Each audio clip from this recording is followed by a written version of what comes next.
And investments have been left in tatters, but super and share market experts say opportunity is knocking. In the first part of our series, COVID, the other side, Chris Kohler explains attention is turning to rebuilding wealth. Slowly, attention is turning to rebuilding wealth wiped out in the past 6 months. There is a brighter future. It's potentially a very good time. Cautious optimism for everyday Australians. Keerthi Prasad's family and friends are among those pulling out billions from the super system.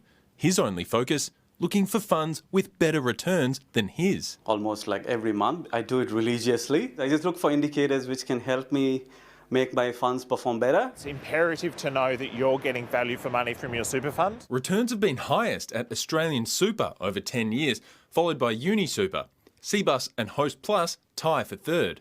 But measuring is about three things. Have I got a good long-term return? Are my fees under 1.2%? And is my insurance meeting my needs? And while our economy is still in real trouble, our share market hit a 5-month high last week after hundreds of billions of dollars was wiped off in March. Now,